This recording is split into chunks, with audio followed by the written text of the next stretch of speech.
just seems like Activision Blizzard cannot stay out of the press, and this time it's actually some good news. If you haven't heard, which you're probably living under a rock if you haven't, because I'm a little late to the party, but I have a good reason for that. Activision Blizzard has been acquired in some sort of partnership deal or perhaps a corporate takeover by Microsoft, and over time, Activision Blizzard will be reporting directly to Phil Spencer as their gaming chief officer guy or whatever. That's according to the Wall Street Journal. All right. So first of all, this is big news. Last night, in the middle of the night, the dead of the night, I posted a couple of videos talking about all of the drama and just more nonsense that's been coming straight from Bobby Kotick's office, how he had been unwilling to share reports of who had been fired and who had been disciplined, which I understand to a certain degree. They have to keep things private, but the fact that they weren't telling the public about it was not good news in my opinion. The fact that they hadn't been transparent about anything since the lawsuit had happened and since Vanguard's abysmal launch, the fact that none of that had been transparent was quite worrisome. Not to mention everybody at Raven has been on strike for the last 700 years, so the game's not getting QA tested for Warzone. So it's just mess after mess after mess. Streamers are pissed, players are pissed, I'm sure the employees are pissed, everybody is just upset, and this acquisition, in my opinion, overall will be positive. Now,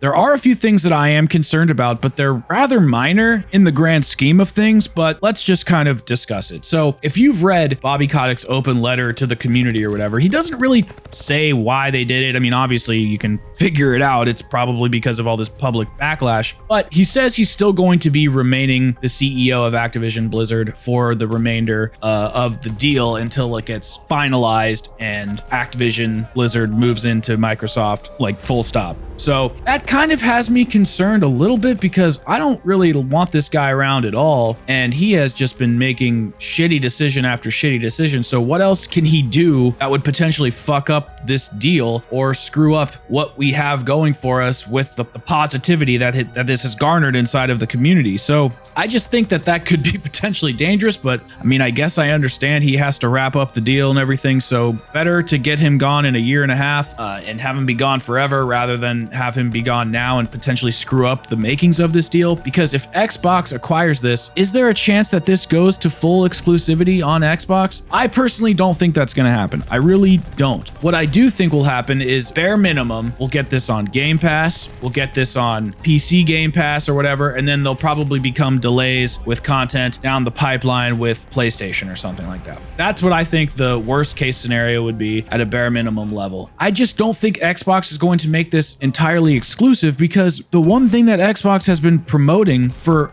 the last couple years is the player first, and they want to make sure that the player has access to as many things that make them happy as possible. There will obviously be something to sweeten the pot for Xbox fans, but I just cannot see them cutting out the demographic of PlayStation players from Call of Duty. That would be bad for business, and a lot of people are not going to switch over to PC or to Xbox, and that is a huge amount of revenue that is lost for Microsoft. So it just doesn't really make sense for them to entirely just make it a Microsoft exclusive. Game Pass exclusive, I bet you it will be on there in some way, shape, or form, but I don't think it's going to be entirely an Xbox exclusive. Another thing with the Bobby Kotick, just to kind of touch back on that for a second, I was a little confused why Xbox was talking about distancing themselves from Activision with potentially putting their games in their shop and whatnot, but now it kind of all makes sense. They were distancing themselves because they wanted to make sure that when they acquire Activision, that Bobby Kotick is gone. And looks like they're getting what they wanted. Now, I will say the number one thing I am worried about is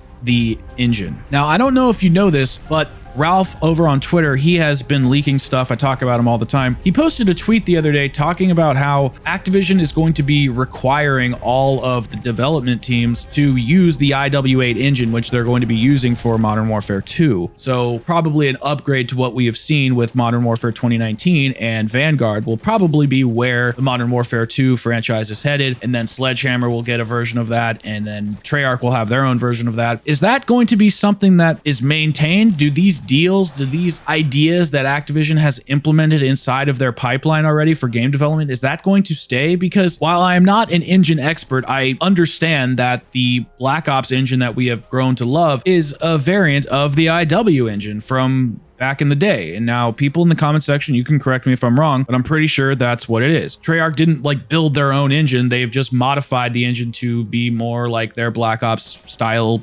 gameplay that I personally like more. Now, I was talking to Stim the other day and he was saying how it's likely to be more similar to this new style of gameplay and the engine and the way the guns feel and everything. That's likely going to be how it feels for COD 2023 with Treyarch, but I'm just hoping that the developers have a more distinct feel. And I'm just worried about the direction that gaming is going as a whole when you have every, studio potentially using the same engine, making sure that the games feel all the same. Then you have Microsoft buying all these studios and it's turning into this monopolistic, homogenized world where there's nothing really distinct anymore, and that bothers me. So I am hopeful about this because overall I want to see the employees and the workers that have been sexually harassed for the last 20 years or whatever, however long it's been going on, and the people who were crunched out of their minds to have healthy work environments. I want people to be able to QA test the games. I want people to actually live their passions healthily, and I want fans to be treated well, and I want the DLC schedule to not be just this abysmal regurgitated remaster of every single map we've been playing for the last 10 years. I do overall think this is a good move for Activision Blizzard specifically. It just worries me about the entirety of gaming overall. That's going to do it for this video, guys. If you enjoyed it at all, please consider leaving a like, and if you loved it, please consider hitting that sub button, and I will see you all in the next video. Peace out, everybody.